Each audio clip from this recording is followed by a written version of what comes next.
Tema renungan firman Tuhan untuk renungan hari ini adalah mengalihkan fokus dari kerajaan ke misi gereja untuk menjangkau komunitas global dengan pimpinan Roh Kudus. Ayat Alkitab yang kita baca sesuai bacaan Sabda Bina Umat GPIB hari ini adalah dari Kisah Para Rasul 1 ayat 6 sampai ayat 9 yang berbunyi sebagai berikut. Lalu ketika berkumpul, mereka bertanya kepadanya, "Tuhan, maukah Engkau pada masa ini memulihkan kerajaan bagi Israel?" Jawabnya kepada mereka, "Kamu tidak perlu mengetahui masa dan waktu yang ditetapkan Bapa sendiri menurut kuasanya.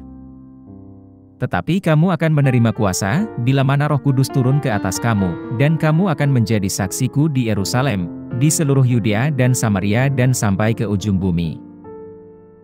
Sesudah ia mengatakan demikian, terangkatlah ia disaksikan oleh mereka, dan awan menutupnya dari pandangan mereka.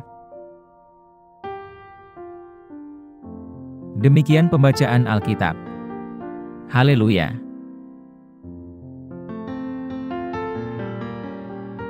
Saudara-saudari buah hati Allah, hari ini, kita akan merenungkan satu bagian dari Alkitab, yaitu dari Kisah Para Rasul 1, ayat 6 sampai ayat 9, yang terjadi tidak lama setelah kebangkitan Yesus Kristus.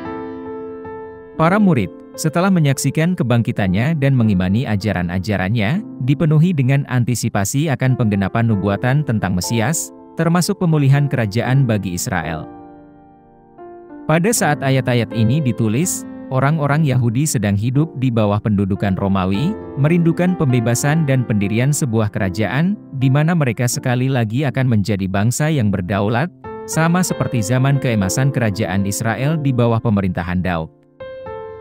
Para murid, yang sangat dipengaruhi oleh pendidikan Yahudi dan pengharapan mereka terhadap Mesias secara politis, bertanya kepada Yesus apakah dia akan memulihkan kerajaan Israel pada saat itu. Tanggapan Yesus mengalihkan fokus mereka dari pemulihan kerajaan duniawi ke misi gereja yang diberdayakan oleh Roh Kudus. Dia mengatakan kepada mereka bahwa mereka tidak berhak mengetahui waktu atau periode yang telah ditetapkan Bapa, yang menunjukkan bahwa waktu pemulihan kerajaan ada di tangan Tuhan.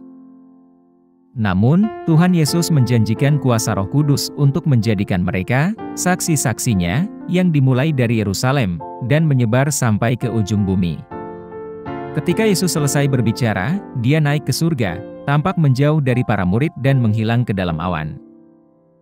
Peristiwa ini menjadi penegasan yang luar biasa akan keilahian dan otoritasnya, membuat para murid terkagum-kagum dan menantikan penggenapan janji-janjinya. Kisah naiknya Yesus ke surga ini, untuk memenuhi nubuatan Daniel pasal 7, ayat 11-14, tentang penglihatan Daniel pada gambaran anak manusia yang menerima kekuasaan dan kedudukan sebagai raja, yang digenapi dalam peninggian dan kenaikan Yesus Kristus. Para saksi mata kebangkitan dan kenaikan Yesus, termasuk para murid inti, yang kemudian menjadi rasul, memberikan kesaksian tentang peristiwa tersebut, meletakkan dasar bagi penyebaran agama Kristen, dan berdirinya kerajaan Kristus yang kekal. Apa pesan Tuhan untuk kita yang hidup di masa kini? Hari ini, kita menyaksikan sebuah momen penting dalam perjalanan gereja mula-mula, yaitu sebuah momen yang menandai transisi dari fokus pada pembangunan kerajaan, menjadi komunitas yang diberdayakan oleh Roh Kudus, untuk menjalankan misi gereja, demi menjangkau dunia global. Dalam konteks dunia saat ini, yang ditandai dengan pesatnya globalisasi, kemajuan teknologi, dan keragaman budaya, pesan Tuhan kepada kita jelas. Misi gereja harus melampaui batas-batas kongregasi lokal kita. Kita dipanggil untuk menjadi saksi Yesus Kristus, tidak hanya di lingkungan sekitar kita, namun juga sampai ke ujung bumi. Sama seperti murid-murid mula-mula, yang ditugaskan untuk menyebarkan Injil dari Yerusalem sampai ke seluruh penjuru dunia, demikian pula kita, dipercayakan dengan misi yang sama saat ini. Lebih jauh lagi, kita diingatkan akan peran Roh Kudus yang sangat diperlukan dalam memenuhi misi ini. Rohlah yang memberdayakan dan membimbing kita, memperlengkapi kita dengan keberanian, kebijaksanaan, dan ketajaman untuk secara efektif membagikan pesan keselamatan kepada orang-orang dari setiap bangsa, suku, dan bahasa. Ketika kita menyerah pada pimpinan roh, kita akan melihat hambatan-hambatan dirobohkan, hati diubahkan, dan kehidupan selamanya diubah oleh kuasa Injil. Apa yang harus kita terapkan dalam kehidupan kita sehari-hari? Setelah mendengar firman Tuhan hari ini, marilah kita meresponnya dengan komitmen dan dedikasi yang selalu diperbaharui dari hari ke hari. Kita harus meneguhkan diri dalam iman kita, percaya pada janji kehidupan abadi bersamanya. Kita juga harus berani memberitakan nama Yesus, baik dalam kata maupun perbuatan kita, dengan tetap berdiri teguh dalam iman kita, percaya pada janji kehidupan abadi bersamanya. Setelah mendengar firman Tuhan hari ini, kita dipanggil untuk menyikapinya dengan kesetiaan dan ketaatan.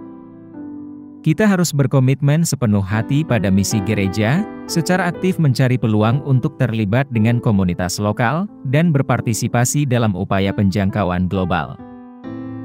Hal ini mungkin menuntut kita keluar dari zona nyaman kita, mempelajari bahasa baru, dan menerima budaya asing, namun kita dapat percaya bahwa Roh Kudus akan memampukan dan menguatkan kita di setiap langkah kita.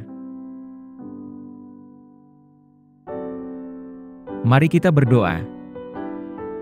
Tuhan Yesus, kami berterima kasih karena telah mempercayakan kami misi mewartakan Injil-Mu sampai ke ujung bumi. Saat kami menaati amanat agung-Mu, penuhi kami selalu dengan Roh Kudus-Mu, agar kami dapat menjadi saksi yang berani akan kasih dan rahmat-Mu kepada semua bangsa. Semoga kerajaan-Mu datang, dan kehendak-Mu terjadi di bumi seperti di surga. Kami pohonkan doa ini dalam nama Yesus Kristus, Tuhan dan Juru Selamat kami.